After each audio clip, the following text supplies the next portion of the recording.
ಹರಿ ಓಂ ಶ್ರೀ ಗುರುಭ್ಯೋ ನಮಃ. ಶುಕ್ಲಾಂಬರಧರಂ ವಿಷ್ಣುಂ ಶಶಿವರ್ಣಂ ಚತುರ್ಭುಜಂ ಪ್ರಸನ್ನವದನಂ ಧ್ಯಾಯೇತ್ ಸರ್ವವಿಘ್ನೋಪಶಾಂತಯೇ.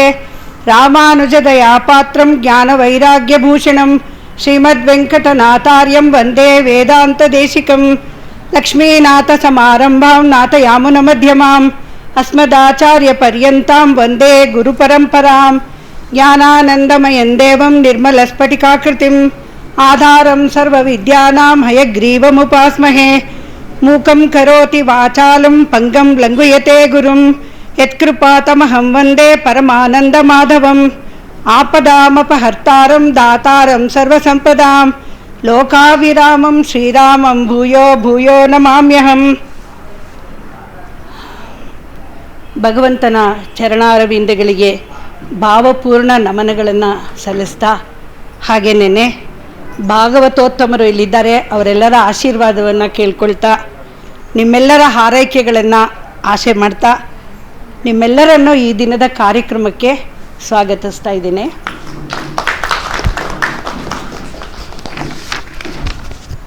ಎಲ್ಲರಿಗೂ ಸುಸ್ವಾಗತ ಮತ್ತು ವಿನಯಪೂರ್ವಕವಾದ ನಮಸ್ಕಾರಗಳು.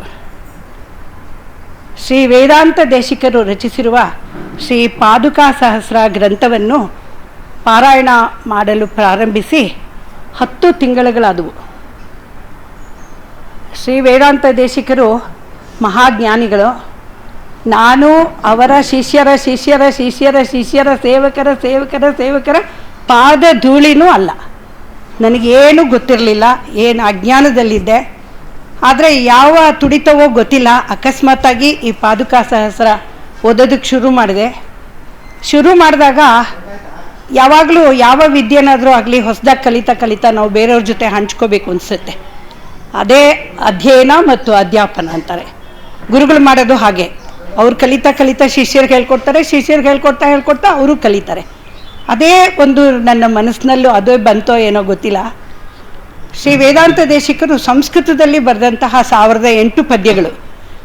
ಸಂಸ್ಕೃತದಲ್ಲಿ ಇದ್ದದರಿಂದ ತಮಿಳ್ನಾಡಿನವರು ಹೆಚ್ಚು ಅದಕ್ಕೆ ಅರ್ಥ ಬರೆಯೋಕ್ಕೆ ಹೋಗಲಿಲ್ಲ. ಅವರು ತಮಿಳ್ನವರಾದ್ರಿಂದ ಕನ್ನಡದವ್ರು ಹೆಚ್ಚು ಅರ್ಥ ಬರೆಯೋಕ್ಕೆ ಹೋಗಲಿಲ್ಲ. ಹಾಗಾಗಿಬಿಟ್ಟು ಪಾದುಕಾ ಸಹಸ್ರ ಬಹಳ ಅತ್ಯದ್ಭುತವಾದ ಗ್ರಂಥ ಆದರೂ ಸಹಿತ ಅದರ ಅರ್ಥ ಮತ್ತು ತಾತ್ಪರ್ಯಗಳು ಹೆಚ್ಚು ಕಡೆ ಸಿಗ್ತಾ ಇರಲಿಲ್ಲ. ನಾನು ಹುಡುಕ್ತಾ ಹೋದೆ. ಕಡೆಗೆ ಅದನ್ನು ಹೇಗೋ ಹುಡುಕೊಂಡು ಒಂದು ಸ್ವಲ್ಪ ನಾನು ಕಲ್ತ್ಕೊಂಡು, ಎಲ್ಲರೂ ನಮ್ಮ ಶ್ರೀ ವೈಷ್ಣವ ಸಂಪ್ರದಾಯದಲ್ಲಿ ಹೇಗೆ ಅಂತಂದರೆ, ಶ್ರೀ ಪಾದುಕಾ ಸಹಸ್ರದ ಏನು ಅಂತ ಗೊತ್ತು, ಯಾರು ಬರೆದಿದ್ದಾರೆ ಅಂತ ಗೊತ್ತು, ಅದರಲ್ಲಿ ಏನಿದೆ ಅಂತ ಅಂದಾಜಿದೆ, ಆದರೆ ಪೂರ್ತಿ ಅರ್ಥ ಗೊತ್ತಿಲ್ಲ. ಆದರೆ ಪಾರಾಯಣ ಮಾತ್ರ ತಪ್ಪಿಸಿಲ್ಲ.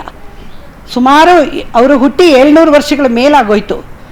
ಆವಾಗಲಿಂದ ಇಲ್ಲಿನವರೆಗೂ ಅದು ಪಾರಾಯಣ ಮಾಡ್ಕೊಂಡು ಬರ್ತಾ ಇದ್ದಾರೆ. ಒಂದು ಏನಂದರೆ, ಅದು ಸಂಸ್ಕೃತದಲ್ಲಿ ಇದ್ರೂ ಸಹಿತ ಅನುಷ್ಠುಪ್ ಛಂದಸ್ನಲ್ಲಿದೆ. ಅಂದರೆ 4 ಸಾಲುಗಳ 32 ಅಕ್ಷರಗಳು. ತುಂಬ ಸುಲಭ, ಜ್ಞಾಪಕ ಇಟ್ಕೊಳ್ಳೋದು ಸುಲಭ, ಹೇಳೋದು ಸುಲಭ, ಹಾಡೋದು ಸುಲಭ. ಹಾಗಾಗಿಬಿಟ್ಟು ಪಾರಾಯಣ ಒಂದು ಅಭ್ಯಾಸವಾಗಿ ಬಂತು. ಶ್ರೀ ವೇದಾಂತ ದೇಶಿಕರಂತಹ ಪ್ರಭೃತಿಗಳು ಬರೆದಿರೋ ಅಂತಹ ಶ್ರೀ ಪಾದುಕಾ ಸಹಸ್ರ ಪಾರಾಯಣ ಮಾಡಿದ್ರೆ ಪುಣ್ಯ ಅಂತ ಅಂದ್ಬಿಟ್ಟು ಅದನ್ನು ಪಾರಾಯಣ ಮಾಡೋಕ್ಕೆ ಶುರು ಮಾಡಿದ್ದಾರೆ. ನಮ್ಮ ಶ್ರೀ ವೈಷ್ಣವ ಸಂಪ್ರದಾಯದಲ್ಲಿ ನಮ್ಮ ಮನೆಗಳಲ್ಲೆಲ್ಲ ರಾಮಾಯಣ ಪಾದುಕಾ ಸಹಸ್ರ ಪಾರಾಯಣ ಮಾಡ್ತಾರೆ.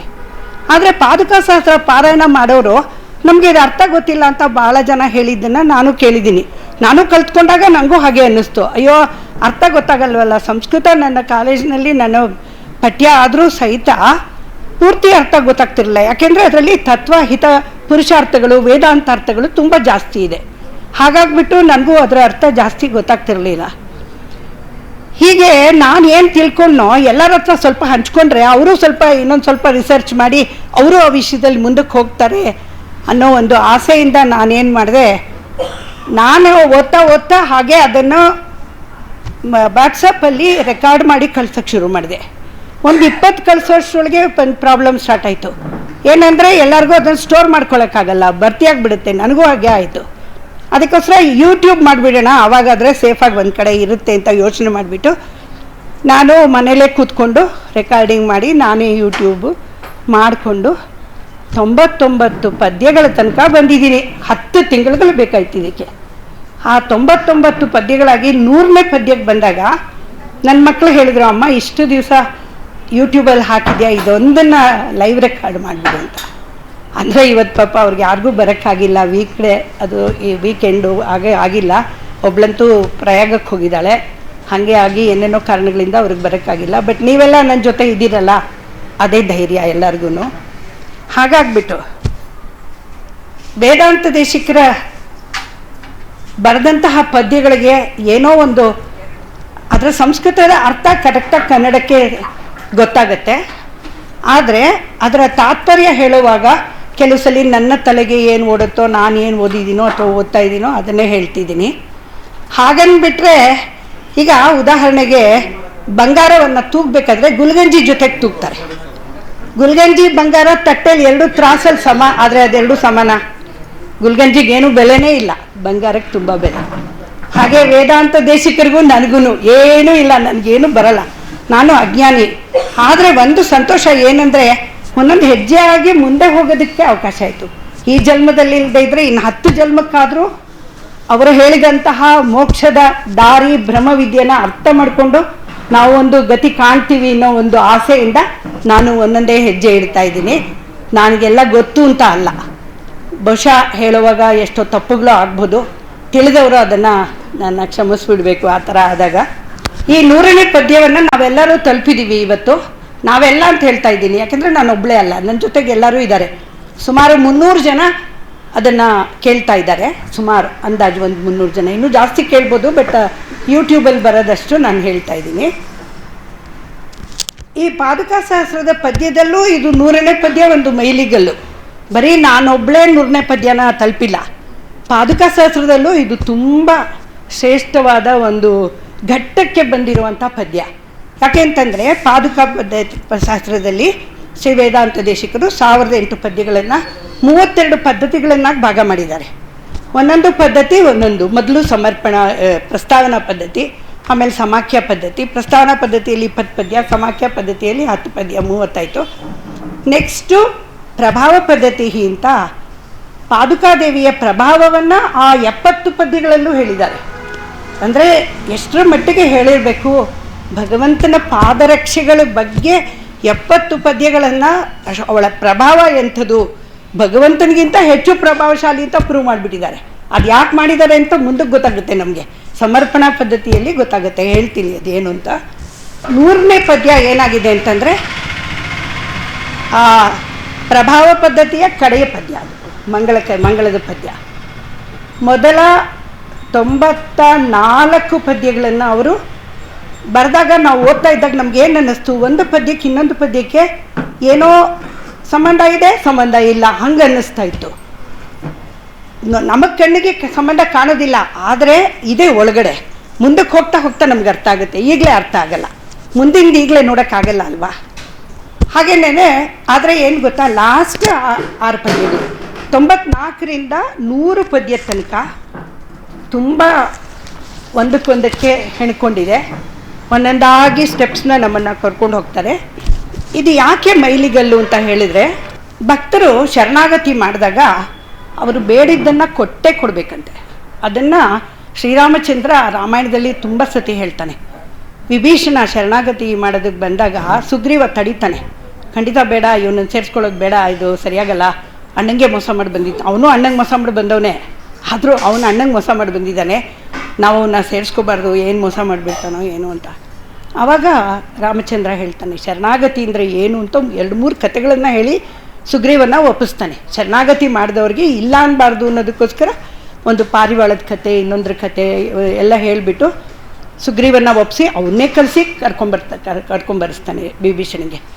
ಮತ್ತೊಂದು ಕಡೆ ಕಾಡಿನಲ್ಲಿ ಋಷಿಗಳನ್ನು ಬಂದು ಅವನಿಗೆ ಶರಣಾಗತಿ ಮಾಡಿದಾಗ ಅವ್ರಿಗೆ ಹೇಳ್ತಾನೆ, ಶಕರದೇವ ಪ್ರಪನ್ನಾಯ ತವಾಸ್ಮಿ ತಿಚಯಾಚತೆ ಅಭಯಂ ಸರ್ವಭೂತೇಭ್ಯೋ ದದಾಮಿ ಏತದ್ ವ್ರತಂ ಮಮ ಅಂತ. ಯಾರ್ಯಾರು ಬಂದು ನನಗೆ ಶರಣಾಗತರಾಗ್ತಾರೋ ಖಂಡಿತ ಅವ್ರಿಗೆ ನಾನು ಶರಣಾಗತಿ ಕೊಟ್ಟೆ. ಯಾಕೆ ಹೇಳ್ತಾನೆ ಅಂದರೆ, ಸೀತೆ ಕೇಳ್ತಾಳೆ, ಬೇಕಾ ನಮಗಿದೆಲ್ಲ, ನಾವು ಬಂದಿರೋದು ವನವಾಸ ಮಾಡ್ಕೊಂಡು ಹೋಗೋಣ, ಅವ್ರು ಯಾರೋ ರಾಕ್ಷಸರು ಇವ್ರಿಗೆ ತೊಂದರೆ ಕೊಟ್ಟರು ಅಂತಂದರೆ ನಾವು ಇವಾಗ ತಾಪಸಿಗಳು, ನಾವು ಯಾಕೆ ಬಿಲ್ಲು ಬಣ ಎತ್ತಬೇಕು, ನಮ್ಮ ಪಾಡಕ್ಕೆ ನಾವು ಇದ್ಬಿಡೋಣ, ಮೈ ಮೇಲೆ ಎಳ್ಕೊಳ್ಳೋದು ಯಾಕೆ ನಾನು ಅನ್ನೋಂಥ ಒಂದು ಮಾತನ್ನು ಸೂಕ್ಷ್ಮವಾಗಿ ಹೇಳ್ತಾಳೆ. ಅದು ತುಂಬ ಕಠಿಣವಾಗಿ ಹೇಳಲ್ಲ, ಸೂಕ್ಷ್ಮವಾಗಿ. ಆವಾಗ ಶ್ರೀರಾಮಚಂದ್ರ ಹೇಳ್ತಾನೆ, ಏನೇ ಆಗಲಿ ನಾನು ಮಾತು ಕೊಟ್ಬಿಟ್ಟಿದ್ದೀನಿ, ಅವರನ್ನು ಕಾಪಾಡಲೇಬೇಕು ನಾನು ಅಂತ. 14 ವರ್ಷ ಅವ್ರಿಗೆ ಕೊಟ್ಟಿದ್ದ ಕಾಪಾಡಿಗೋಸ್ಕರ ಕಾಡು ಮೇಡುಗಳನ್ನು ಅಲ್ದು ಪಾಪ ರಾಕ್ಷಸರನ್ನೆಲ್ಲ ಹುಡುಕಿ ಹುಡುಕಿ ಹುಡುಕಿ ಹುಡುಕಿ ಕೊಂದು ಆ ಋಷಿ ಮುನಿಗಳನ್ನು ಕಾಪಾಡ್ತಾನೆ. ಹಾಗೆ ಕೃಷ್ಣ ಸಹಿತ ಭಗವದ್ಗೀತೆಯಲ್ಲಿ ಏನು ಹೇಳಿದ್ದಾನೆ? ಸರ್ವಧರ್ಮಾನ್ ಪರಿತ್ಯಜ್ಯ ಮಾಮೇಕಂ ಶರಣಂ ರಜಾ ಅಹಂ ತ್ವಾ ಸರ್ವ ಪಾಪೇಭ್ಯೋ ಮೋಕ್ಷಯಿಷ್ಯಾಮಿ ಮಾ ಶುಚಃ ಅಂತ ಹೇಳ್ದ. ಎಲ್ಲನೂ ಬಿಟ್ಟಾಕಿ ಬನ್ನಿ ನನ್ನ ಹತ್ರ, ನಾನು ಕಾಪಾಡ್ತೀನಿ ಹಾಗಂತ ಹೇಳಿಬಿಟ್ಟ ಅಲ್ವಾ. ಈ ರೀತಿ ಶರಣಾಗತಿ ಮಾಡೋರಿಗೆ ಖಂಡಿತ ನಾವು ಅವ್ರಿಗೆ ನೆರವೇರಿಸ್ಬೇಕು ಅವ್ರ ಆಸೆನ ಅಂತಂದ್ಬಿಟ್ಟು ಭಗವಂತ ಎಲ್ಲ ಕಡೆಯಲ್ಲೂ ಹೇಳ್ತಾನೆ. ನಮಗೂ ಗೊತ್ತು, ನಮ್ಮ ಕೊಟ್ಟರೆ ಸರಿ, ಕೊಡಲೇಬೇಕು. ಕೊಡೋಕ್ಕಾಗಲೇ ಇಲ್ಲ ಅಂತ ಇಟ್ಕೊಳ್ಳಿ, ಯಾವುದೋ ಒಂದು ಸಂದಿಗ್ಧವಾದ ಪರಿಸ್ಥಿತಿ ಬರುತ್ತೆ, ಅದು ಇದೆ. ಉದಾಹರಣೆಗೆ ಭರತ ಚಿತ್ರಕೂಟಕ್ಕೆ ಬರ್ತಾನೆ. ಅಣ್ಣ ನೀನು ಅಯೋಧ್ಯೆ ಹಿಂತಿರುಗು ಅಂತ ಅವನ ಕಾಲ ಮೇಲೆ ಬಿದ್ದುಬಿಡ್ತಾನೆ. ನನ್ನ ಮೇಲೆ ಅಪವಾದ ಬಂದುಬಿಟ್ಟಿದೆ, ತಾಯಿ ಜೊತೆ ಸೇರ್ಕೊಂಡು ನಿನ್ನ ಕಾಡಿಗೆ ಕಳಿಸ್ತೆ ಅಂತ. ಆಮೇಲೆ ಇಕ್ಷ್ವಾಕು ವಂಶದ ಪ್ರಕಾರ ನೀನೇ ರಾಜ ಆಗಬೇಕು, ನಾನೇನಿಂದ ಕಿತ್ಕೊಳ್ಳೋದು ಧರ್ಮ ಅಲ್ಲ. ಯಾಕೆಂದರೆ ಅವನು ಶ್ರೀರಾಮಚಂದ್ರನ ಹಾಗೆ ಧರ್ಮ ತಿಳಿದವನು ಮತ್ತು ಆದರ್ಶದ ದಾರಿ ಹಿಡಿದವನು. ಕಾಲ ಮೇಲೆ ಬಿದ್ದು ಹೊರಲಾಡಿ ಹತ್ತು ಕರೆದು ಕೇಳ್ಕೊಳ್ತಾನೆ. ಆದರೆ ರಾಮ ಒಪ್ಪೋದಕ್ಕೆ ಆಗೋಲ್ಲ. ಭರತನ ನೋಡಿ ಅಯ್ಯೋ ಅನಿಸುತ್ತೆ, ಒಪ್ಕೋಬೇಕು ಅನಿಸುತ್ತೆ, ಆದರೆ ಒಪ್ಕೊಳ್ಳೋಕ್ಕಾಗಲ್ಲ. ಯಾಕೆ ಅಂತ ಹೇಳ್ತೀರಾ? ಅವನು ಮೊದಲೇನೆ ಹುಟ್ಟೋದಕ್ಕೆ ಮುಂಚೆನೇ ದೇವಾದಿ ದೇವತೆಗಳಿಗೆ ಶರಣಾಗತರಾದಾಗ ಮಾತು ಕೊಟ್ಬಿಟ್ಟಿದ್ದಾನೆ, ನಾನು ದಶರಥನ ಹೊಟ್ಟೆಯಲ್ಲಿ ಹುಟ್ಟಿ ಆದಷ್ಟು ಬೇಗ ರಾವಣ ಮತ್ತು ಇತರ ರಾಕ್ಷಸರನ್ನು ಕೊಂದುಬಿಟ್ಟು ಋಷಿಮುನಿಗಳನ್ನು ಕಾಪಾಡ್ತೀನಿ ಅಂತ. ಈಗ ಇವನ ಜೊತೆ ವಾಪಸ್ ಅಯೋಧ್ಯೆಗೆ ಹೋಗ್ಬಿಟ್ರೆ ಗತಿ ಏನು? ಆ ಮಾತಿಗೆ ತಪ್ಪದಂಗೆ ಆಗುತ್ತಲ್ವಾ.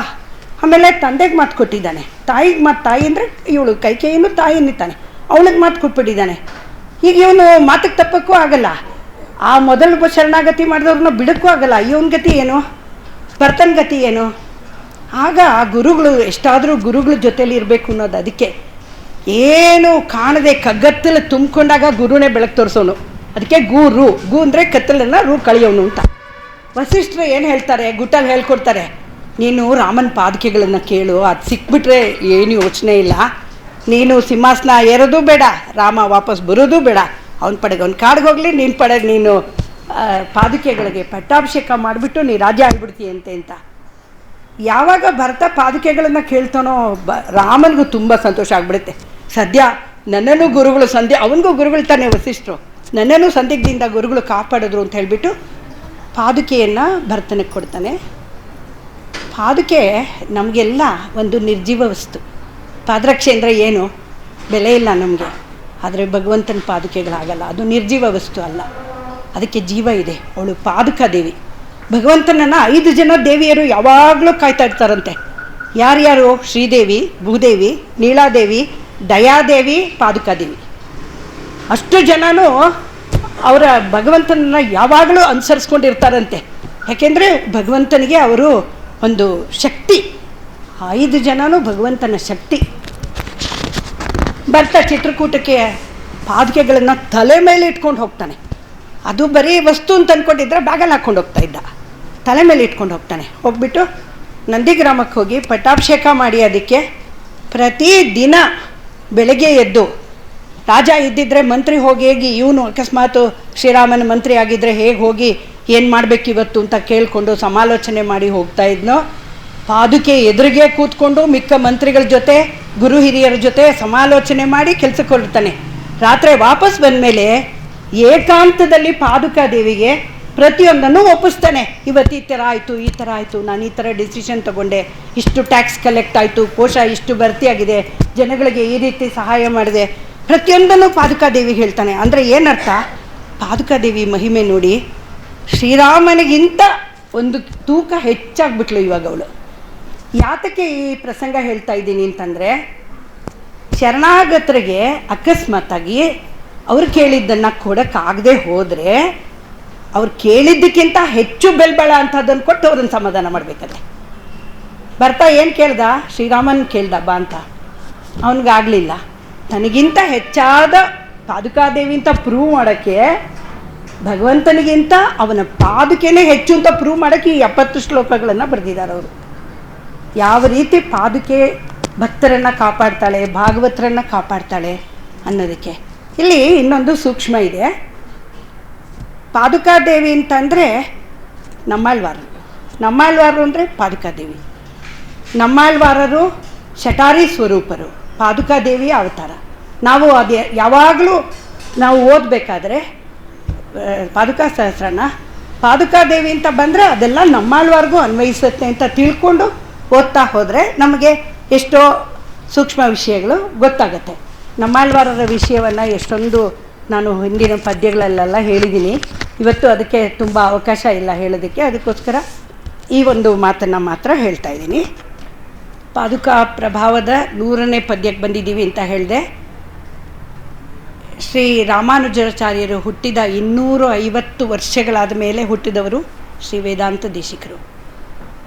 ನಾವು ಪಾದುಕಾ ಸಹಸ್ರದ ವಿಷಯ ತಿಳ್ಕೊಳ್ಳೋದಕ್ಕೆ ಜೊತೆಯಾಗಿ ಆ ಕರ್ತೃವಿನ ಅಂದರೆ ಯಾರು ಅದನ್ನು ರಚಿಸಿದಾರೋ ಅವರ ಬಗ್ಗೆನೂ ನಾವು ತಿಳ್ಕೊಳ್ತಾ ಹೋದರೆ ನಮಗೆ ಅದು ಹೆಚ್ಚು ಹತ್ತಿರವಾಗುತ್ತೆ ಅವ್ರು ಹೇಳಿದ್ರು. ಆದ್ದರಿಂದ ಅವರ ವಿಷಯನೂ ಅವರು ಯಾವ ಹಿನ್ನೆಲೆಯಲ್ಲಿ ಇದನ್ನು ಬರೆದ್ರು ಅನ್ನೋದು ತುಂಬ ಮುಖ್ಯ ಆಗುತ್ತೆ. ಯಾವ ಮನಸ್ಥಿತಿಯಲ್ಲಿ ಬರೆದ್ರು, ಯಾವ ಹಿನ್ನೆಲೆಯಲ್ಲಿ ಈ 1008 ಪದ್ಯಗಳನ್ನು ರಚಿಸಿದ್ರು, ಹೇಗೆ ರಚಿಸಿದ್ರು ಅಂತಲೂ ಹೇಳಬೇಕು.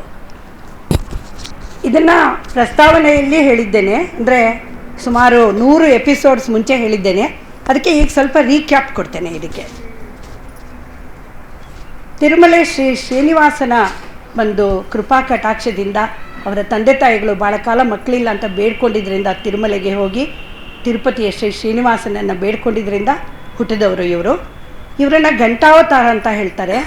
ಅಂದರೆ ಅವರ ತಂದೆ ತಾಯಿಗಳು ದೇವರನ್ನಲ್ಲಿ ಬೇಡ್ಕೊಂಡು ನಮಗೊಂದು ಮಗ ಬೇಕು ಅಂತ ಕೇಳಿಕೊಂಡು ಮಲಗಿದಾಗ ಅವ್ರ ತಾಯಿಗೆ ಶ್ರೀನಿವಾಸ ದೇವರ ಗರ್ಭಗುಡಿಯಲ್ಲಿದ್ದ ಗಂಟೆಯನ್ನು ತಾನು ನುಂಗುಬಿಟ್ಟ ಹಾಗೆ ಕನಸು ಬೀಳ್ತಂತೆ. ಅದೇ ಸಮಯದಲ್ಲಿ ಅವರ ವೇದಾಂತ ದೇಶಿಕರು ತಂದೆಗೂ ಅದೇ ಥರ ಕನಸು ಬಿದ್ದಿದೆ. ಆಮೇಲೆ ಬೆಳಗ್ಗೆ ಎದ್ದು ನೋಡಿದ್ರೆ ಗರ್ಭಗುಡಿಯಲ್ಲಿ ಗಂಟೆ ಇಲ್ಲ. ಯಾರು ಕದ್ಕೊಂಡೋದ್ರು ಗಂಟೆನ ಅಂತ ಎಲ್ಲ ವಿಚಾರಿಸ್ತಾ ಇದ್ದಾಗ ಕಡೆಗೆ ಇವರಿಗೆ ಈ ಥರ ಕನಸು ಬಿದ್ದಿತ್ತು ಅಂತ ಒಂದು ಸುದ್ದಿ ಬಂತು. ಅವತ್ತಿಂದ ಇವತ್ತಿನವರೆಗೂ ಶ್ರೀನಿವಾಸ ದೇವರ ಗರ್ಭಗುಡಿಯಲ್ಲಿ ಗಂಟೆ ಇಲ್ಲ. ಆ ಗಂಟೆನೇ ವೇದಾಂತ ದೇಶಿಕರಾಗಿ ಹುಟ್ಟಿದ್ದಾರೆ. ಅಂದರೆ ಘಂಟಾಘೋಷವಾಗಿ ಭಗವಂತನ ಮಹಿಮೆಯನ್ನು ಅವನನ್ನು ಪಡೆಯೋದನ್ನು ಹೇಗೆ ಅಂತ ಜನಗಳಿಗೆ ತಿಳಿಸ್ಕೊಡೋದಕ್ಕೋಸ್ಕರ ಅವರು ವೇದಾಂತ ದೇಶಿಕರು ಹುಟ್ಟಿದ್ರು. ಶ್ರೀನಿವಾಸನ ಗಂಟೆಯೇ ವೇದಾಂತ ದೇಶಿಕರಾಗಿ ಹುಟ್ಟಿತು ಅಂತ ಹೇಳ್ತಾರೆ. ಅಂತಹ ಮಹಿಮೆಯುಳ್ಳವರವರು ಇವರು ವಿದ್ಯಾರಣ್ಯರ ಸಮಕಾಲೀನರು. ವಿದ್ಯಾರಣ್ಯರು ಗೊತ್ತಲ್ಲ, ನಮ್ಮ ವಿಜಯನಗರದ ಸಾಮ್ರಾಜ್ಯವನ್ನು ಸ್ಥಾಪಿಸಲು ಕಾರಣರಾದವರು. ಅವ್ರ ಜೊತೆ ಓದ್ದವರು ಇವರು. ಅವರು ಬಂದುಬಿಟ್ಟು ಲಕ್ಷ್ಮೀನ ಪ್ರಾರ್ಥನೆ ಮಾಡಿಕೊಂಡ್ರು, ಶ್ರೀ ಸೂಕ್ತ ಹೇಳಿ ಅವಳನ್ನು ಪ್ರತ್ಯಕ್ಷ ಮಾಡಿಕೊಂಡು ಬೇಕಾದಷ್ಟು ಹಣವನ್ನು ಸಂಪಾದಿಸಿ ಅವಳಿಂದ ಪಡ್ಕೊಂಡು ದೊಡ್ಡದೊಂದು ಸಾಮ್ರಾಜ್ಯನ ಸ್ಥಾಪಿಸಿದ್ರು. ಅವರು ಅದು ಸ್ಥಾಪಿಸಿದ್ರಿಂದ ಅನೇಕ ವರ್ಷಗಳ ಕಾಲ ಬೇರೆ ಮತದವರು ಬಂದು ನಮ್ಮನ್ನು ದಕ್ಷಿಣಕ್ಕೆ ಹೆಚ್ಚು ಬರೋಕ್ಕಾಗಲಿಲ್ಲ. ಉತ್ತರದಲ್ಲೇ ಅವರ ಸಾಮ್ರಾಜ್ಯ ಎಲ್ಲ ಆಯಿತು. ಬಂದರೂ ಅದು ಕಡಿಮೆ, ಬೇರೆಯವ್ರದಕ್ಕಿಂತ ಕಡಿಮೆ ಆಯಿತು. ನಮ್ಮ ಮೈಸೂರು ಸಂಸ್ಥಾನವೂ ಅದರಿಂದ ಮುಂದಕ್ಕೆ ಬಂತು.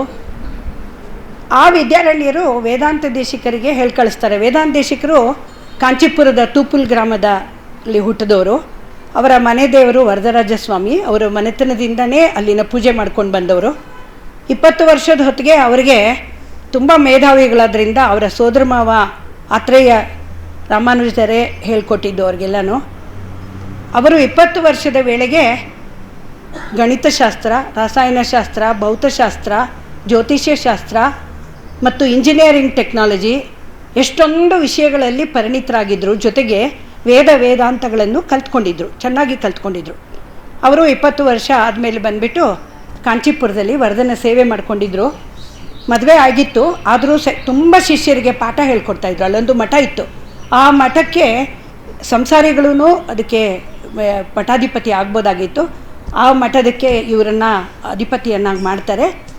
ಅವರು ಅಲ್ಲಿ ಶಿಷ್ಯರಿಗೆ ಪಾಠ ಹೇಳ್ಕೊಡ್ತಾಯಿದ್ರು. ಅಷ್ಟು ಜ್ಞಾನ ಇದ್ರೂ ಅಂತಹ ಒಂದು ಇದಿದ್ರೂ ಅವರು ತುಂಬ ಬಡತನದಲ್ಲಿ ಬದುಕ್ತಾಯಿದ್ರು. ಈ ಸನ್ಯಾಸಿಗಳು ಉಂಚವೃತ್ತಿ ಅಂತ ಮಾಡ್ತಾರೆ. ಒಂದು 3 ಮನೇಲಿ ಮಾತ್ರ ಭಿಕ್ಷೆ ಎತ್ಬಿಟ್ಟು ಊಟ ಮಾಡ್ತಾರೆ. ಆ ಥರ ಅವರು ಉಂಚವೃತ್ತಿ ಮಾಡ್ಕೊಂಡು ಬದುಕಿದ್ರು. ಏನು ದುಡ್ಡು ಯೋಚನೆನೇ ಮಾಡಲಿಲ್ಲ ಅವರು. ವಿದ್ಯೆ ಪಡ್ಕೊಳ್ಳೋದು, ವಿದ್ಯೆ ದಾನ ಮಾಡೋದು, ಇಷ್ಟೇ ಅವರ ಇದಿತ್ತು. ಆಗ ವಿದ್ಯಾರಣ್ಯರು ಹೇಳಿ ಕಳಿಸ್ತಾರೆ, ಅಯ್ಯೋ ಯಾಕಪ್ಪ ಇಷ್ಟು ಕಷ್ಟಪಡ್ತಾ ಇದೆಯಾ. ಅವರು ಯಾರೋ ಬಂದು ಹೇಳ್ತಾರೆ, ಸ್ವಾಮಿ ಅವರು ಪಂಚೆ ಉಟ್ಕೊಂಡಿದ್ರಲ್ಲ ಅದನ್ನು ಮೈಮೇಲೆ ಇದ್ದಂಗೆ ಹೊಲ್ಕೋತಾ ಇದ್ರು ಅಂತ. ವಿದ್ಯಾರಣ್ಯರಿಗೆ ತುಂಬ ಬೇಜಾರಾಗಿ ಹೋಗುತ್ತೆ. ತನ್ನ ಸ್ನೇಹಿತರು ಈ ಥರ ಇದ್ದಾನಲ್ಲ ಅಂತ ಪಾಪ ಅಂತ ಹೇಳಿ ಕಳಿಸ್ತಾರೆ. ವಿಜಯನಗರದ ಆಸ್ಥಾನದಲ್ಲಿ ನಿನಗೆ ಆಸ್ಥಾನ ಪದವಿ ಕೊಡಿಸ್ತೀನಿ, ಗುರು ಪದವಿ ಕೊಡಿಸ್ತೀನಿ, ಬಾ ನೀನು ಅಂತ. ಅದಕ್ಕೆ ಅವರು ವೈರಾಗ್ಯ ಪಂಚಕ ಅಂತ ಒಂದು 5 ಶ್ಲೋಕಗಳು ಪದ್ಯಗಳನ್ನು ಬರೆದು ಕಳಿಸ್ತಾರೆ. ನಾನು ಅಖಿಲಾಂಡ ಕೋಟಿ ಬ್ರಹ್ಮಾಂಡ ನಾಯಕ ವರದರಾಜನ ಸೇವೆಯಲ್ಲಿದ್ದೀನಿ. ಅದನ್ನು ಬಿಟ್ಬಿಟ್ಟು ಭೂಮಿಯ ಎಲ್ಲೋ ಒಂದು ತುದಿಯಲ್ಲಿರುವ ಯಾವುದೋ ಒಂದು ಊರಿನ ಒಬ್ಬ ರಾಜನ ಹೊಗಳ್ಕೊಂಡು ಅಲ್ಲಿ ಬಂದಿರಲ್ಲ, ನಾನು ಬರೋದಿಲ್ಲ ಅಂತ ಹೇಳ್ಬಿಡ್ತಾರೆ. ಇವು ವಿದ್ಯಾರಣ್ಯರು ಕೋಪ ಬರುತ್ತೆ, ಮೂರ್ಖ ಇವನು ಹೇಳಿ ಕಳಿಸಿದ್ರು ಬರಲಿಲ್ಲ ಅಂತ. ಆ ಥರ ವೇದಾಂತ ದೇಶಿಕರು ಜ್ಞಾನ, ವೈರಾಗ್ಯ, ಭಕ್ತಿ, ಪ್ರತಿಭೆ ಎಲ್ಲ ಇತ್ತು ಅವರಲ್ಲಿ. ಸ್ವಲ್ಪ ವರ್ಷಗಳಾದಮೇಲೆ ಅವರನ್ನು ಶ್ರೀರಂಗಕ್ಕೆ ಕರೀತಾರೆ. ಈ ಪಾದುಕಾ ಸಹಸ್ರ ಹೇಗೆ ಬಂತು ಅನ್ನೋದಕ್ಕೆ ಇಷ್ಟೆಲ್ಲ ಹೇಳ್ತಾ ಇದ್ದೀನಿ. ಅವ್ರ ಕತೆ ಹೇಳಬೇಕು ಅಂದರೆ ಇವತ್ತೆಲ್ಲ ಹೇಳ್ಬೋದು. ಆ ಶ್ರೀರಂಗಕ್ಕೆ ಹೋಗ್ತಾರೆ. ಅಲ್ಲಿ ಭಿನ್ನಮತಿಯರು ಬಂದು ತುಂಬ ಕಿರುಕುಳ ಕೊಡ್ತಾ ಇರ್ತಾರೆ. ಎಲ್ಲರ ಹತ್ರ ವಾದ ವಿವಾದಗಳು ಮಾಡ್ತಾ ಇರಬೇಕಾಗತ್ತೆ. ದೊಡ್ಡ ದೊಡ್ಡ ಒಂದು ಇದನ್ನು ಸಭೆಯನ್ನು ಅವರು ಅಟೆಂಡ್ ಮಾಡ್ತಾ ಇರ್ತಾರೆ. ತುಂಬ ಹೆಸರು ತಗೋತಾರೆ. ತುಂಬ ಚೆನ್ನಾಗಿ ತರ್ಕಶಾಸ್ತ್ರದಲ್ಲಿ ಪ್ರವೀಣರವರು. ಅದಕ್ಕೆ ಅವರಿಗೆ ಕವಿ ತಾರ್ಕಿಕ ಸಿಂಹ ಅಂತ ಅಂದ್ಬಿಟ್ಟು ಸರ್ವತಂತ್ರ ಸ್ವತಂತ್ರ ಅಂತನೂ ಕವಿ ತಾರ್ಕಿಕ ಸಿಂಹ ಅಂತನೂ ಅವ್ರಿಗೆ ಬಿರುದುಗಳನ್ನು ಕೊಡ್ತಾರೆ. ಎಲ್ಲರಿಗೂ ಸಹಿಸ್ಕೊಳ್ಳೋಕ್ಕಾಗಲ್ವಲ್ಲ, ಒಬ್ರಿಗೆ ಬಿರುದು ಬಂದರೆ ಇನ್ನೊಬ್ರಿಗೆ ಯಾರಿಗೋ ಹೊಟ್ಟೆಗಿಚ್ಚು ಆಗಿರುತ್ತೆ. ಪಿಳ್ಳೆ ಲೋಕಾಚಾರ್ಯ ಅಂತ ಒಬ್ಬರು ಇದ್ದರು ಶ್ರೀರಂಗದಲ್ಲಿ. ಅವರು ದೇವರು ಪೂಜೆ ಮಾಡ್ಕೊಂಡು ಅರ್ಚಕರು, ತುಂಬ ಒಳ್ಳೆಯವರು, ವೇದಾಂತ ದೇಶಿಕರಿಗೆ ಭಾಳ ಕ್ಲೋಸು. ಅವ್ರ ತಮ್ಮ ಏನು ಮಾಡಿಬಿಟ್ರು, ಅದೇನು ಇವ್ರಿಗೆ ಎಲ್ಲ ಬಿರುದುಗಳು ಕೊಡ್ತಾರೆ, ನಾನು ಭಾಳ ದೊಡ್ಡ ವಿದ್ವಾಂಸ, ನನಗೇನೂ ಇಲ್ವಲ್ಲ ಅಂತ ಯೋಚನೆ ಬಂತು. ಅವರು ಭಾಳ ದೊಡ್ಡ ವಿದ್ವಾಂಸರೇ. ಅವರೇನು ಯೋಚನೆ ಮಾಡಿದ್ರು, ಇವ್ರಿಗೆ ತಮಿಳ್ನವರು, ಇವ್ರಿಗೆ ಸಂಸ್ಕೃತ ಹೆಚ್ಚು ಗೊತ್ತಿಲ್ಲ, ನನಗಾದರೆ ಸಂಸ್ಕೃತ ಹೆಚ್ಚು ಗೊತ್ತು ಅನ್ನೋ ಒಂದು ಅಹಂಭಾವನೂ ಅವ್ರಿಗಿತ್ತು. ಒಂದು ಫೈನ್ ಡೇ ಅವ್ರು ಬಂದ್ಬಿಟ್ಟು ಏನು ಹೇಳಿದ್ರು ವೇದಾಂತ ದೇಶಿಕರಿಗೆ, ನೋಡಪ್ಪ ವೇದಾಂತ ದೇಶಿಕ ಅಂದರೆ ಅವ್ರ ಹೆಸರು ವೆಂಕಟನಾಥ, ಮುಂದಕ್ಕೆ ಅವರು ದೇಶಿಕ ಅಂದರೆ ಟೀಚರ್, ವೇದಾಂತ ದೇಶಿಕ ಅಂದರೆ ವೇದಾಂತ ಹೇಳ್ಕೊಡೋ ಟೀಚರ್, ಮಹಾದೇಶಿಕ ಅಂದರೆ ಗ್ರೇಟ್ ಟೀಚರ್, ವೇದಾಂತ ಮಹಾದೇಶಿಕ ಅಂತ ಅವ್ರ ಹೆಸರಾಗಿ ಹೋಗಿತ್ತು. ವೆಂಕಟನಾಥ ಅನ್ನೋದು ಬಿಟ್ಟೇ ಹೋಗಿತ್ತು. ಅವ್ರು ಹೇಳ್ತಾರೆ, ನೋಡಪ್ಪ ವೆಂಕಟನಾಥ, ನಾನು ಇವತ್ತು ಒಂದು ರಾತ್ರಿ ಒಳಗೆ ಭಗವಂತನ ಪಾದಗಳ ಮೇಲೆ ಪದ್ಯಗಳನ್ನು ರಚಿಸ್ತೀನಿ, ನೀನು ಮಾಡ್ತೀಯಾ ನೋಡೋಣ, ನಿನಗೆಷ್ಟಾಗತ್ತೆ ನನಗೆಷ್ಟಾಗತ್ತೆ, ನಾಳೆ ವಿದ್ವತ್ ಸಭೆಯನ್ನು ಕರೆಯೋಣ, ಆವಾಗ ಯಾರಿಗೂ ಚೆನ್ನಾಗಿದೆ ಅಂತ ಇದು ಕೊಡ್ತಾರೆ, ಅವ್ರು ತೀರ್ಪು ಕೊಡ್ತಾರೆ. ನೀನು ಗೆದ್ದರೆ ನಿನಗೆ ಇನ್ನಷ್ಟು ಬಿರುದುಗಳು ಕೊಡೋಣ, ನಾನು ಗೆದ್ದರೆ ನೀನು ಬಿರುದೆಲ್ಲ ನಂಗೆ ಕೊಟ್ಬಿಡು ಅಂತ.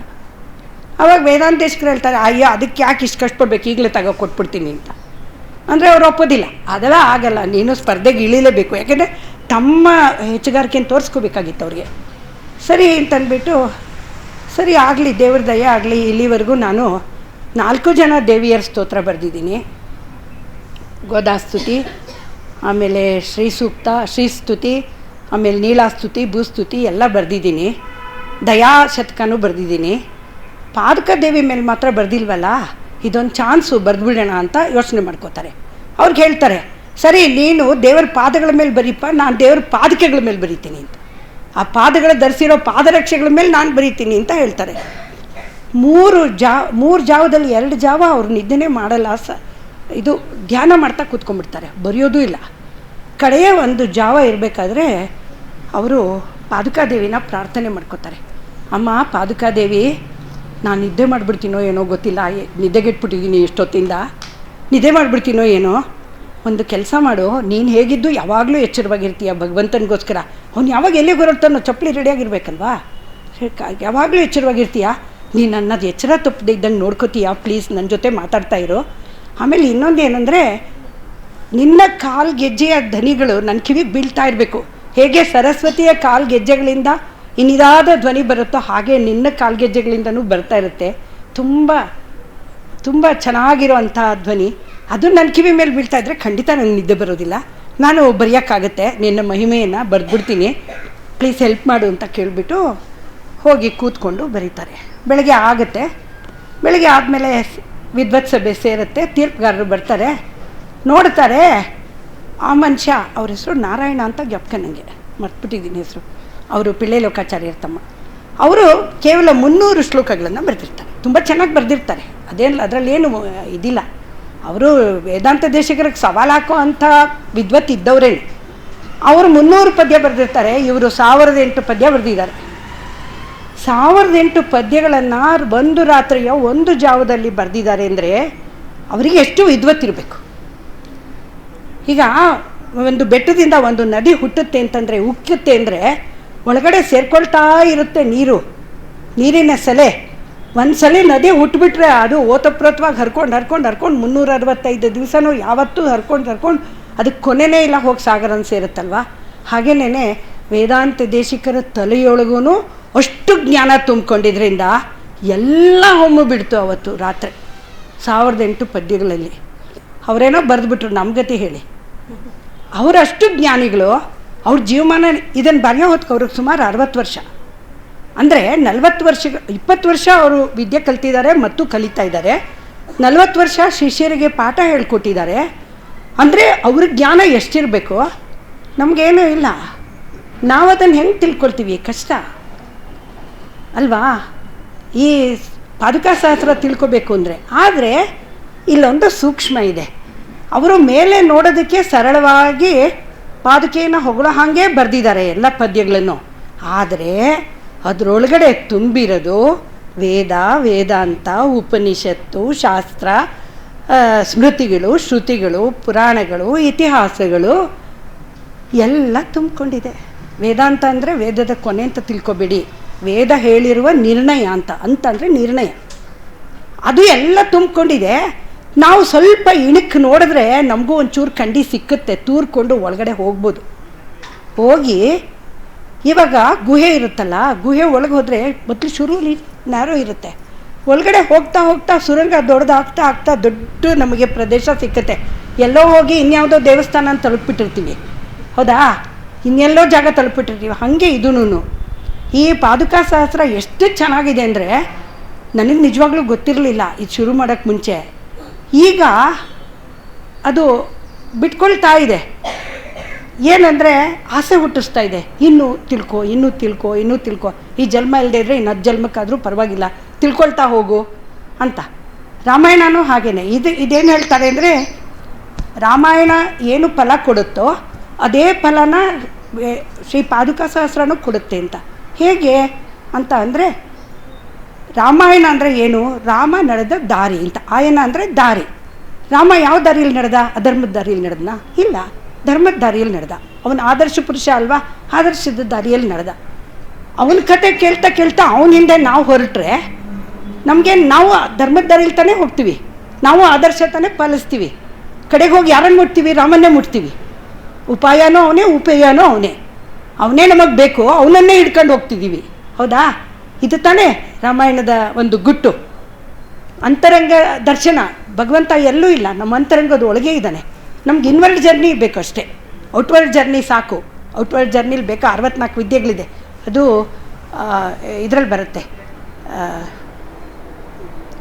ಬೃಹದಾರಣ್ಯಕ ಉಪನಿಷತ್ತಿನಲ್ಲಿ ನಾರದ ಮತ್ತು ಸನತ್ಕುಮಾರರ ಒಂದು ಮಾತುಕತೆಯೊಳಗೆ ಬರುತ್ತೆ. ಅದು 64 ವಿದ್ಯೆ ಕಲ್ತಿದ್ರು ನಾರದರು, ನಾನು ಅಜ್ಞಾನಿ, ನನಗೆ ಜ್ಞಾನ ಹೇಳಿ ಅಂತ ಸನತ್ಕುಮಾರ್ ಹತ್ರ ಹೇಳ್ತಾರಲ್ಲ, ಆ ತರಹ ಔಟ್ವರ್ಡ್ ಜರ್ನಿಲಿ 64 ವಿದ್ಯೆ ಇದೆ. ಇದು ಬ್ರಹ್ಮವಿದ್ಯೆ ಒಂದೇ ಒಂದು ಇನ್ವರ್ಡ್ ಜರ್ನಿ. ಅದು ಕರ್ಕೊಂಡೋಗಿ ನಮ್ಮನ್ನು ಪರಮಾತ್ಮನ ಹತ್ರ ತಲುಪಿಸುತ್ತೆ. ಅಂತಹ ಒಂದು ಸಾಮರ್ಥ್ಯ, ಶಕ್ತಿ ರಾಮಾಯಣಕ್ಕಿದೆ. ಪಾರಸಮಣಿ ಹೇಗೆ ಕಬ್ಬಿಣನ ಚಿನ್ನವನ್ನಾಗಿ ಪರಿವರ್ತಿಸುತ್ತೋ ಹಾಗೆ ಪಾದುಕಾ ಸಹಸ್ರವೂ ಸಹಿತ ನಿಧಾನವಾಗಿ ನಮ್ಮನ್ನು ಒಂದೊಂದೇ ಹೆಜ್ಜೆ ಕರ್ಕೊಂಡೋಗಿ ನಮ್ಮಲ್ಲಿರೋ ಕಲ್ಮಶನೆಲ್ಲ ತೆಗೆದುಹಾಕಿ ನಮ್ಮ ತಲೆಯೊಳಗಿರೋ ಕತ್ತಲನ್ನೆಲ್ಲ ದೂಡಿ, ಅಜ್ಞಾನವನ್ನು ದೂಡಿ ಜ್ಞಾನದ ಬೆಳಕನ್ನು ಕೊಡ್ತಾ ಹೋಗುತ್ತೆ. ಅದಕ್ಕೋಸ್ಕರನೇ ಈ ಪಾದುಕಾ ಸಹಸ್ರವನ್ನು, ರಾಮಾಯಣ ಕೊಡುವ ಫಲವನ್ನೇ ಪಾದುಕಾ ಸಹಸ್ರ ಕೊಡುತ್ತೆ. ಅದನ್ನು ಪಾರಾಯಣ ಮಾಡೋದು ಮೊದಲನೇ ಹೆಜ್ಜೆ, ಅರ್ಥ ತಿಳ್ಕೊಳ್ಳೋದು 2ನೇ ಹೆಜ್ಜೆ, ಮತ್ತೊಬ್ರಿಗೆ ಹೇಳ್ಕೊಡೋದು 3ನೇ ಹೆಜ್ಜೆ, ಮುಂದುವರಿಸ್ಕೊಂಡು ಹೋಗೋದು 4ನೇ ಹೆಜ್ಜೆ. ಎಲ್ಲನೂ ಮಾಡ್ಬೇಕು ನಾವು. ಇಷ್ಟು ಅದ್ಭುತವಾದ ಒಂದು ಗ್ರಂಥವನ್ನು ನಮಗೆ ವೇದಾಂತ ದೇಶಿಕರು ಕೊಟ್ಟಿದ್ದಾರಲ್ವ, ಅದನ್ನು ನಾವು ಸಾರ್ಥಕಪಡಿಸ್ಕೋಬೇಕಲ್ವ. ಅದು ನಮಗೆ ಗೊತ್ತೇ ಇಲ್ಲದೆ ಹೋಗಿದ್ರೆ ಓಕೆ, ಇವಾಗ ಗೊತ್ತಿದೆ, ನಮಗೆ ಗೊತ್ತಿದ್ದರಿಂದ ನಾವು ಆ ದಿಕ್ಕಿನಲ್ಲಿ ಪ್ರಯತ್ನ ಪಡಬೇಕು. ಹಾಗೆ ಇದು ನನ್ನ ಒಂದು ಪುಟ್ಟ ಹೆಜ್ಜೆ ಅಷ್ಟೆ. ಇನ್ನು 100ನೇ ಪದ್ಯಕ್ಕೆ ಬರೋಣ. ಇವತ್ತಿನ ದಿವಸದ ಪದ್ಯ 100ನೇ ಪದ್ಯ ಅಂದರೆ ಅದನ್ನೇ ಹೇಳಿಬಿಟ್ಟರೆ ಕಷ್ಟ. ಅದಕ್ಕೆ 100ನೇ ಪದ್ಯಕ್ಕೆ ಬರೋಣ. ಅದು ತುಂಬ ಸರಳವಾಗಿದೆ, ಸುಲಭವಾಗಿದೆ. ಮೂರ್ಧ್ನಾ ಸತಾಂ ಅಧಸ್ತಾತ್ ಉಪರಿ ಚ ವಿಷ್ಣೋ ಪದೇನ ಸಂಘಟಿತಾಂ ಅದವೀಯಸೀಂ ವಿಮುಕ್ತೇಃ ಪದವಿಮವಯಂತಿ ಪಾದುಕೆ ಭವತೀಂ. ಮೂರ್ಧ್ನಾ ಸತಾಂ ಅಧಸ್ತಾತ್, ಪಾದುಕಾದೇವಿ ತಲೆಯ ಮೇಲೆ ಯಾರನ್ನು ಹೊತ್ಕೊಂಡಿದ್ದಾಳೆ? ಭಗವಂತನ ಪಾದಗಳನ್ನು ಹೊತ್ಕೊಂಡಿದ್ದಾಳೆ. ಉಪರಿಚ ವಿಷ್ಣು ಪದೇನ ಸಂಘಟಿತಾಂ, ತಲೆ ಮೇಲೆ ವಿಷ್ಣುವಿನ ಪಾದಗಳನ್ನು ಹೊತ್ಕೊಂಡಿದ್ದಾಳೆ. ಅದೀವಸೀಯಂ ವಿಮುಕ್ತೇಃ ಪದವಿಮವಯಂತಿ ಪಾದುಕೆ ಭವಂತಿ. ಅವಳು ಕಾಲ್ ಕೆಳಗೆ ಯಾರನ್ನ ಇಟ್ಕೊಂಡಿದ್ದಾಳೆ? ಸಂತರ ಜ್ಞಾನಿಗಳ ತಲೆಗಳನ್ನು ಇಟ್ಕೊಂಡಿದ್ದಾಳೆ. ಭಕ್ತರ ತಲೆಗಳ ಅವಳು ಕಾಲ್ ಕೆಳಗೆ ಇದೆ, ಭಗವಂತನ ಪಾದಗಳು ಅವಳ ತಲೆ ಮೇಲಿದೆ. ಅದವೀಯಸೀಮ್ ಅಂದರೆ ತುಂಬ ಸುಲಭವಾದ ಹತ್ತಿರದ ದಾರಿ. ಯಾವುದಕ್ಕೆ? ವಿಮುಕ್ತೇಹೇ, ಮುಕ್ತಿಗೆ. ಮುಕ್ತಿಗೆ ಹತ್ತಿರವಾದ ದಾರಿ ಯಾವುದು? ಇನ್ಯಾವುದೂ ಇಲ್ಲ. ಯಾಕೆಂದರೆ ಪಾದುಕಾದೇವಿ ಮಧ್ಯದಲ್ಲಿದ್ದಾಳೆ, ಮೇಲೆ ಭಗವಂತ ಇದ್ದಾನೆ, ಕೆಳಗಡೆ ನಾವಿದ್ದೀವಿ. ಇನ್ನೇನಾದರೂ ಬೇಕಾ? ಸುತ್ತಾಕೊಂಡು ಹೋಗಬೇಕಾ? ವೇದಗಳು ಓದಬೇಕಾ? ಉಪನಿಷತ್ತು ಓದಬೇಕಾ? ಏನೂ ಇಲ್ಲ. ಪಾದುಕಾದೇವಿಗೆ ನಾವು ಶರಣಾಗತರಾದರೆ ಸಾಕು, ಆ ಪಾದುಕಾದೇವಿಯ ಮಹಿಮೆ ತಿಳ್ಕೊಂಡ್ರೆ ಸಾಕು, ನಮ್ಮನ್ನು ಅವಳು ಮುಕ್ತಿಯ ಕಡೆಗೆ ಕರ್ಕೊಂಡು ಹೊರಟೋಗ್ತಾಳೆ. ಅದೇ ಸುಲಭವಾದ ದಾರಿ ಅಂತ ಇದರಲ್ಲಿ ಹೇಳಿದ್ದಾರೆ. ಪಾದುಕಾದೇವಿ ತನ್ನ ತಲೆ ಮೇಲೆ ಭಗವಂತನ ಪಾದಗಳನ್ನು ಹೊತ್ತಿದ್ದಾಳೆ, ತನ್ನ ಅಡಿಯಲ್ಲಿ ಜ್ಞಾನಿಗಳ ಭಕ್ತರ ತಲೆಗಳನ್ನು ಧರಿಸಿದ್ದಾಳೆ. ಇಬ್ಬರನ್ನು ಸೇರಿಸುವ ದಾರಿಯೇ ಮುಕ್ತಿ ದಾರಿ. ಜೀವಾತ್ಮ ಪರಮಾತ್ಮರನ್ನು ಸೇರಿಸಲು ಇರುವ ದಾರಿಗಳಲ್ಲಿ ಇದೇ ಹತ್ತಿರದ ದಾರಿ, ಇದು ಅತ್ಯಂತ ಸುಲಭದ ದಾರಿ ಅಂತ 100ನೇ ಪದ್ಯದಲ್ಲಿ ವೇದಾಂತ ದೇಶಿಕರೇ ಹೇಳಿದ್ದಾರೆ. 4 ವಿಧದ ಪುರುಷಾರ್ಥಗಳಲ್ಲಿ ಮೋಕ್ಷವನ್ನು ಕುರಿತು ಹೇಳ್ತಾ ಇದ್ದಾರೆ ಇಲ್ಲಿ. ತತ್ವಹಿತ ಪುರುಷಾರ್ಥಗಳು, ಅದರಲ್ಲಿ ಪುರುಷಾರ್ಥಗಳು ಧರ್ಮ, ಅರ್ಥ, ಕಾಮ, ಮೋಕ್ಷ ಅದೆಲ್ಲ ಹಿಂದೆ ಬಂದಿದೆ. ಇದರಲ್ಲಿ ಮೋಕ್ಷದ ವಿಷಯ ಹೇಳ್ತಾ ಇದ್ದಾರೆ. 4 ವೇದಗಳ ಹೇಳುವುದು ಅದನ್ನೇ. ಇದರಲ್ಲಿ ಅವ್ರು ಏನು ಹೇಳ್ತಾರೆ? ಅರ್ಥಪಂಚಕದ ಫಲಪ್ರಾಪ್ತಿ ಅರ್ಥಪಂಚಕದಲ್ಲಿ 5 ಇದೆ. ಜೀವಾತ್ಮನ ಸ್ವರೂಪ, ಪರಮಾತ್ಮನ ಸ್ವರೂಪ, ಫಲಪ್ರಾಪ್ತಿ, ಈ ಥರ 5 ವಿಷಯ ಇದೆ. ಅದರಲ್ಲಿ ಫಲಪ್ರಾಪ್ತಿಯ ಸ್ವರೂಪವನ್ನು ಹೇಳಿದ್ದಾರೆ ಮತ್ತು ಶರಣಾಗತಿನ ಹೇಳ್ತಾ ಇದ್ದಾರೆ. ಭಕ್ತಿಯ ಮಾರ್ಗವನ್ನು ತೋರಿಸ್ಕೊಟ್ಟಿದ್ದಾರೆ. 4 ವೇದಗಳು ಹೇಳೋದು ಇದನ್ನೇ. 4000 ದ್ರಾವಿಡ ಪ್ರಬಂಧಗಳು ಹೇಳೋದು ಇದನ್ನೇ. ವೇದಾಂತಗಳು ಹೇಳುವುದು ಇದನ್ನೇ. ಜೀವಾತ್ಮ ಪರಮಾತ್ಮರನ್ನು ಸೇರಿಸುವ ಬ್ರಹ್ಮವಿದ್ಯೆನೇ ಮುಕ್ತಿಗೆ ದಾರಿ ಅಂತ. ವೇದಾಂತ ಅಂದರೆ ವೇದದ ತುದಿ ಅಲ್ಲ ಅಂತ ಆವಾಗಲೇ ಹೇಳಿದೆ. ಬ್ರಹ್ಮವಿದ್ಯೆ ಹೇಳುವುದು ಮುಕ್ತಿಯ ಪಥವನ್ನೇ. ಇದನ್ನೇ ಸರಳೀಕರಿಸಿ ಉಪನಿಷತ್ತಿನಲ್ಲಿ ಅನೇಕ ಸುಂದರವಾದ ಅದ್ಭುತವಾದ ಕಥೆಗಳು ಬಂದಿದೆ. ಇದನ್ನೆಲ್ಲ ನಾನು ಹೇಳ್ತಾ ಇದ್ದೀನಿ ಒಂದೊಂದಾಗಿ. ಸುಮಾರು ಒಂದು 5-6 ಕಥೆ ಹೇಳಿರ್ಬೇಕು ಇವಾಗಲೇ. ನಾನು ಸುಮಾರು ಕಥೆಗಳು ಈಗಾಗಲೇ ಹೇಳಿದ್ದೀನಿ. ಕಥೆಯ ಭಾಗ ಹೇಳಿಬಿಟ್ಟು ತತ್ವ ಭಾಗ ಬಿಟ್ಟಿದ್ದೀನಿ. ಯಾಕೆಂದರೆ ತತ್ವ ಭಾಗ ಈಗಲೇ ಹೇಳಿದ್ರೆ ನನಗೂ ಅರ್ಥವಾಗಲ್ಲ, ನಿಮಗೂ ಅರ್ಥವಾಗಲ್ಲ. ಅದು ಓದಿದರೆ ನನಗೂ ಅರ್ಥವಾಗಲ್ಲ, ಹೇಳಿದ್ರೆ ನಿಮಗೂ ಅರ್ಥವಾಗಲ್ಲ. ಫಸ್ಟ್ ಕತೆ ತಿಳ್ಕೊಳ್ಳೋಣ. ಈ ಪಾದುಕಾ ಸಹಸ್ರ ಹೋಗ್ತಾ ಹೋಗ್ತಾ ನಮಗೆ ಅರ್ಥ ಆಗುತ್ತೆ ಅದು ಮುಂದಕ್ಕೆ. ಇಷ್ಟು ಗಹನವಾದ ವಿಷಯಗಳನ್ನು ಹೇಳಿರುವ ಪಾದುಕಾ ಸಹಸ್ರದ 100 ಪದ್ಯಗಳನ್ನು ಈಗ ನಾವು ದಾಟ್ತಾ ಇದ್ದೀವಿ. ಈ ಕಡೆ 6 ಪದ್ಯಗಳಲ್ಲಿ ಒಂದು ರೀತಿಯ ಸಾಮರಸ್ಯ ಇದೆ ಅಂತ ಹೇಳಿದೆ. 95ನೇ ಪದ್ಯದಲ್ಲಿ ಪಾದುಕಾದೇವಿಯೇ ಪ್ರಪತ್ತಿ ಅಂದರೆ ಶರಣಾಗತಿ, ಪ್ರಪತ್ತಿ ನಿಷ್ಠೆ ಅಂತ ಹೇಳಿದ್ದಾರೆ. 96ನೇ ಪದ್ಯದಲ್ಲಿ ಶರಣಾಗತಿ ಮಾಡಿ ಹಣಕಾಸುಗಳನ್ನು ಕೇಳಿ, ಐಶ್ವರ್ಯ ಕೇಳಿ, ಇಹದ ಭೋಗವನ್ನು ಕೇಳಿ ಕೊಟ್ಬಿಡ್ತಾಳೆ ಅವಳು. ನೀವು ಅದನ್ನು ಕೇಳಿದ್ರು ಅವಳು ಇಲ್ಲ ಅನ್ನಲ್ಲ. ಶರಣಾಗತಿ ಮಾಡಿ ಮೋಕ್ಷನೇ ಕೇಳಬೇಕು ಅಂತ ಏನೂ ಇಲ್ಲ. ನಮಗೆ ಈ ಜೀವನದಲ್ಲಿ ಬದುಕೋಕ್ಕೆ ಆಸೆ ಇದೆ, ನಮಗೆ ತುಂಬ ದುಡ್ಡು ಬೇಕು, ಅಧಿಕಾರ ಬೇಕು, ವಿದ್ಯೆ ಬೇಕು, ಸೌಂದರ್ಯ ಬೇಕು, ಯೌವನ ಬೇಕು, ತುಂಬ ಆಯಸ್ ಬೇಕು, ಎಲ್ಲ ಬೇಕು ಅಂತ ಕೇಳ್ಕೊಳ್ಳಿ, ಕೊಡ್ತಾಳೆ, ಅದನ್ನು ಕೊಡ್ತಾಳೆ. ಯಾಕೆಂದರೆ ಶರಣಾಗತರು ಏನು ಕೇಳಿದ್ರು ಕೊಡಬೇಕು ಅಲ್ವಾ? ಅದನ್ನು ಭಗವಂತನಿಂದ ಅವಳು ಕಲ್ತ್ಕೊಂಡ್ಬಿಟ್ಟಿದ್ದಾಳೆ, ಕೊಡ್ತಾಳೆ ಅಂತ 96ನೇ ಪದ್ಯದಲ್ಲಿ ಹೇಳ್ತಾರೆ. ತಪ್ಪಿಲ್ಲ, ಯಾಕೆಂದರೆ ನಮ್ಮ ಉಪನಿಷತ್ ಹೇಳುತ್ತೆ, ಗೋಳ್ಮಕ ಹಾಕ್ಕೊಂಡು ಬದುಕಬೇಡಿ, ಚೆನ್ನಾಗಿ ಬದುಕಿ ಅಂತ ಹೇಳ್ತಾರೆ. ಚೆನ್ನಾಗಿ ಬದುಕಬೇಕು. ಬದುಕೋದಕ್ಕೆ ಇದು ದುಡ್ಡನ್ನ ಕೇಳಬಾರ್ದು, ವೈರಾಗ್ಯ ಇರಬೇಕು, ನಾವೇನು ಆ ಥರ ಇರಬೇಕು, ಆ ಥರ ಎಲ್ಲ ಏನೂ ಹೇಳಲ್ಲ. ಇಹ ಪರಗಳು ಎರಡರಲ್ಲೂ ಚೆನ್ನಾಗಿರಿ ಅಂತಲೇ ಉಪನಿಷತ್ ಕಥೆಗಳು ಹೇಳೋದು. ನಮ್ಮ ವೇದಾಂತಗಳು ಹೇಳೋದು ಅದನ್ನೇ. 97ನೇ ಪದ್ಯದಲ್ಲಿ ಕೆಲವ್ರು ಹೇಳ್ತಾರೆ, ಆಯಿತು ಇಹದ್ದೆಲ್ಲ ನಮಗೆ ಸಿಕ್ಕಿದೆ, ಮೋಕ್ಷ ಬೇಕು ನಮಗಿನ್ನೂ ಸಾಕು ಅಂತ, ಅದನ್ನು ಕೊಡ್ತಾಳೆ. 98ನೇ ಪದ್ಯದಲ್ಲಿ ಹೇಳ್ತಾರೆ, ಜ್ಞಾನಿಗಳು ಏನು ಮಾಡ್ತಾರೆ, ಭಗವಂತನ ಅಡಿಗಳನ್ನು ಪಾದುಕಾದೇವಿ ಇಬ್ಬರನ್ನೂ ಸ್ತೋತ್ರ ಮಾಡ್ತಾರೆ. ನಮಗೆ ಮೋಕ್ಷ ಬೇಕೋ ಏನು ಬೇಕೋ ಅದಕ್ಕೆ ಜ್ಞಾನಿಗಳು ಭಗವಂತನ ಪಾದಗಳನ್ನು ಹಿಡಿತಾರೆ, ಪಾದುಕಾದೇವಿಯನ್ನು ಹಿಡಿತಾರೆ. ಜಾಂಡ್ರು ಅವರು ಇಬ್ಬರು ಬೇಕು. ಭಗವಂತ ಕೈ ಬಿಟ್ಬಿಡ್ಬೋದು, ಪಾದುಕಾದೇವಿ ಕೈ ಬಿಡಲ್ಲ. ಭರ್ತನ ಹೆಂಗೆ ಕೈ ಹಿಡಿದ್ಲು ನೋಡಿ, ಅವಳ್ದು ಅವ್ನ ದುಃಖನ ಹೆಂಗೆ ಪರಿಹಾರ ಮಾಡಿಬಿಟ್ಲು, ಅವ್ನ ಕಷ್ಟನ ಹೆಂಗೆ ಪರಿಹಾರ ಮಾಡಿದ್ಲು, ಹಾಗೇನೆ ಮಾಡ್ತಾರೆ ಅಂತ 99ನೇ ಪದ್ಯದಲ್ಲಿ ಹೇಳ್ತಾರೆ, ಪ್ರಪನ್ನರಾದ ನಾವು ಭಗವಂತನ ಬೇಕಾದರೂ ಬಿಟ್ಬಿಡ್ತೀವಪ್ಪ, ಪಾದುಕಾದೇವಿನ ಬಿಡಲ್ಲ, ಅವಳನ್ನೇ ಸ್ತುತಿ ಮಾಡ್ತೀವಿ ಅಂತ 99ನೇ ಪದ್ಯದಲ್ಲಿ ಹೇಳಿದ್ದಾರೆ. 100ನೇ ಪದ್ಯದಲ್ಲಿ ಈಗ ಹೇಳಿದೆ ನಿಮಗೆ, ಹತ್ತಿರದ ದಾರಿ ಮೋಕ್ಷಕ್ಕೆ ಅಂತಂದರೆ ಪಾದುಕಾದೇವಿ ತಲೆ ಮೇಲೆ ಭಗವಂತನನ್ನು ಹೊತ್ಕೊಂಡಿದ್ದಾಳೆ, ತಲೆ ಕೆಳಗೆ ನಾವಿದ್ದೀವಿ, ನಮ್ಮಿಬ್ಬರನ್ನ ಸೇರಿಸೋದು ಆ ಶಟಾರಿನೇ ಪಾದುಕಾದೇವಿ. ನಮ್ಮ ದಿನ ಅದಕ್ಕೆ ತಲೆಯನ್ನು ಕೊಡ್ತೀವಲ್ವ, ಭಕ್ತಿಯಿಂದ ಇಲ್ಲಿ ಬರ್ತೀವಿ. ಆ ಭಕ್ತಿ ನಮ್ಮಲ್ಲಿ ಎಷ್ಟೋ ಜಿಜ್ಞಾಸೆಗಳನ್ನು ಹುಟ್ಟಾಕತ್ತೆ. ಹೌದಾ, ದೇವರು ಅಂದರೆ ಯಾರು? ಈಶ್ವರನ, ವಿಷ್ಣುನ, ಬ್ರಹ್ಮನ, ಗಣಪತಿನ, ಇವಳ ದುರ್ಗೆನ, ಯಾರು ಅಂತ ಪ್ರಶ್ನೆಗಳು ಬರುತ್ತೆ. ದೇವ್ರಿಗೆ ಸ್ವರೂಪ ಇದೆಯಾ? ನಿರಾಕಾರನ, ಸಾಕಾರನ, ಸಗುಣನ, ನಿರ್ಗುಣನ?